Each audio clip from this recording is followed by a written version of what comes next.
ഇന്നത്തെ വീഡിയോയിലേക്ക് എല്ലാവർക്കും സ്വാഗതം. ഇന്നൊരു സ്പെഷ്യൽ സാധനമാണ് ഉണ്ടാക്കാൻ പോകുന്നത്. സ്പെഷ്യൽ ഒന്നല്ല, എല്ലാവരും ഉണ്ടാക്കണത് തന്നെയാണ് ചപ്പാത്തി. ചപ്പാത്തിക്ക് അതിൽ ഞങ്ങളിവിടെ ചേർക്കണ ഒരു പുതിയൊരു സംഭവമാണ് കേട്ടോ. നമുക്ക് അതിന് ഒരു പാത്രത്തിലേക്ക് ആവശ്യത്തിന് നമുക്ക് ഗോതമ്പ് പൊടി എത്രയാണ് വേണ്ടത് അതിനനുസരിച്ച് നമുക്ക് ഗോതമ്പ് പൊടി ഇട്ട് കൊടുക്കാം. ഇവിടെ എടുക്കുന്നത് ആശീർവാദിൻ്റെ ഗോതമ്പ് പൊടിയാണ് കേട്ടോ. നല്ല സോഫ്റ്റ് ചപ്പാത്തി നമുക്ക് കിട്ടും. ആശീർവാദിൻ്റെ പൊടി നല്ല പൊടിയാണ്. നമുക്ക് ആവശ്യത്തിന് പൊടി ഇട്ട് കൊടുക്കാം. ആവശ്യത്തിന് പൊടി ഇട്ടതിന് ശേഷം നമുക്ക് പാകത്തിന് ഉപ്പിട്ട് കൊടുക്കാം.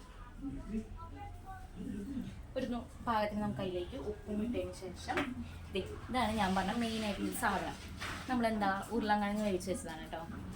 ഉരുളൻകിഴങ്ങ് നന്നായി വേവിച്ച് ഉടച്ച് വെച്ചിട്ടതാണ്. നമുക്ക് ഈ ചപ്പാത്തിയിലേക്ക് മിക്സ് ചെയ്യാനായിട്ട് നമുക്ക് അതും കൂടി ഇട്ട് ചേർക്കാം. അതും കൂടി ചേർക്കും. എന്നിട്ട് നമുക്ക് ഒന്ന് വെറുതെ ജസ്റ്റ് ഇങ്ങനെ കുഴച്ചെടുക്കാം കേട്ടോ. ഒന്ന് വെറുതെ കുഴച്ചതിന് ശേഷം നമുക്ക് പാകത്തിന് വെള്ളം ഒഴിച്ചിട്ട് ഇനി നമുക്ക് കുഴച്ചെടുക്കാം. ഈ ഉരുളൻകിഴങ്ങ് ഇട്ട് കഴിഞ്ഞാൽ നല്ല സോഫ്റ്റ് ചപ്പാത്തി കിട്ടും. നമുക്ക് എത്ര പേര് ഇങ്ങനെയൊക്കെ ഉണ്ടാക്കുന്നത് എനിക്കറിയില്ല. ഞങ്ങളുടെ ഇവിടെ ഇങ്ങനെ ഉരുളൻകിഴങ്ങ് ഇടാറുണ്ട്. പിന്നെ മുട്ട പൊട്ടിച്ച് വയ്ക്കും, പഴം ഇടും. പഴമൊക്കെ ഇട്ടിട്ട് നല്ല ടേസ്റ്റി ആയിട്ട് നമ്മളിങ്ങനെ മിക്സ് ചെയ്ത് കഴിഞ്ഞാൽ നന്നായി കിട്ടും കേട്ടോ. നമുക്ക് ഇനി ഇതിലേക്ക് ആവശ്യത്തിന് നമുക്ക് ഇളം ചൂടുവെള്ളമാണ് കേട്ടോ ഞാൻ എടുക്കാറ്. ഇളം ചൂടുവെള്ളം നമുക്ക് കുറേശ്ശെ ആയിട്ട് ഒഴിച്ചു കൊടുത്ത് നമുക്ക് നന്നായി മിക്സ് ചെയ്തെടുക്കാം. കുറേശ്ശെ ആയിട്ട് ഒഴിച്ചു കൊടുത്താൽ മതി കേട്ടോ. ഒഴിച്ച് നമുക്ക് നന്നായി കുഴച്ചെടുക്കേ.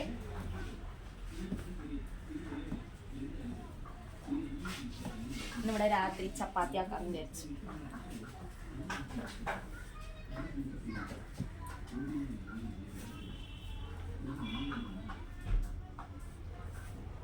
നന്നായി കുഴച്ചെടുക്കും.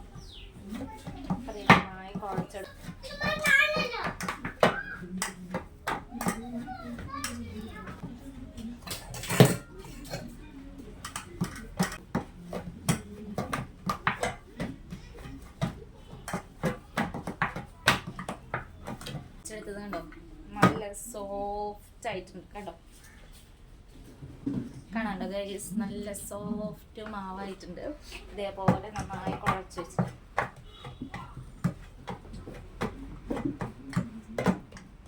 നല്ല സോഫ്റ്റ് ആയിട്ടുണ്ട് കേട്ടോ.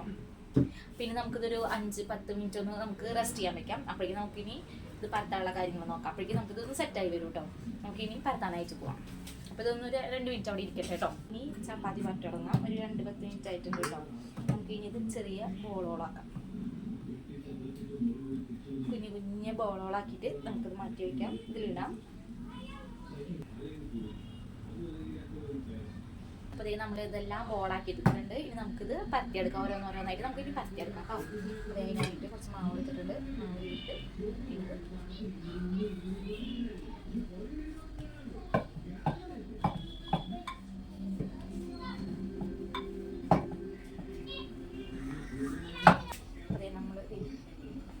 ഷേപ്പ് ഒന്നും ആയിട്ടുണ്ടാവില്ല. നമ്മളൊരു ചപ്പാത്തി വലിയ ചപ്പാത്തി എടുത്തിട്ടുണ്ട്.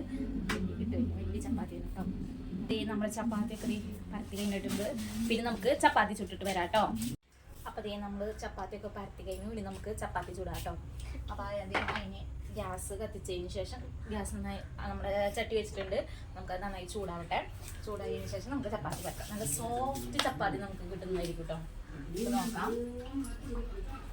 അപ്പം എല്ലാവരും ഇത് ഇഷ്ടമായി ഇതൊന്ന് ട്രൈ ചെയ്ത് നോക്കണം കേട്ടോ. ഇങ്ങനെ ഉരുളൻകിഴങ്ങൊക്കെ ഇട്ടൊന്ന് മാവ് ട്രൈ ചെയ്ത് നോക്കണേ.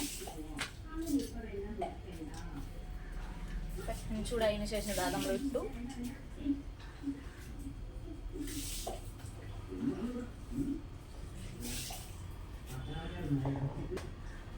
വേഗം മറിച്ചിട്ടെടുക്കാം കേട്ടോ.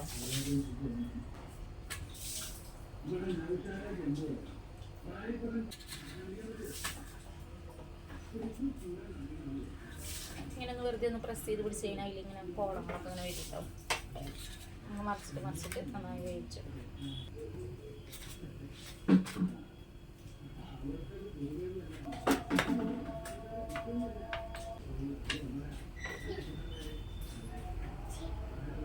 അങ്ങനെ നമ്മുടെ ചപ്പാത്തിയൊക്കെ റെഡി ആയിട്ടുണ്ട് കേട്ടോ. നല്ല സോഫ്റ്റ് ചപ്പാത്തിയാണ് കണ്ടു. അപ്പോൾ നല്ല സോഫ്റ്റ് ചപ്പാത്തി ഉണ്ട്. എങ്ങനെ വേണമെങ്കിലും നമുക്ക് എടുക്കാം. അപ്പോൾ ഇതെല്ലാവരും ഒന്ന് ട്രൈ ചെയ്ത് നോക്കണം. അപ്പോൾ ഇഷ്ടമായിട്ടുണ്ടെങ്കിൽ എല്ലാവരും സബ്സ്ക്രൈബ് ചെയ്ത് സപ്പോർട്ട് ചെയ്യണേ. അപ്പോൾ അടുത്ത വീഡിയോയിൽ കാണാം. ചാച്ച ബൈ.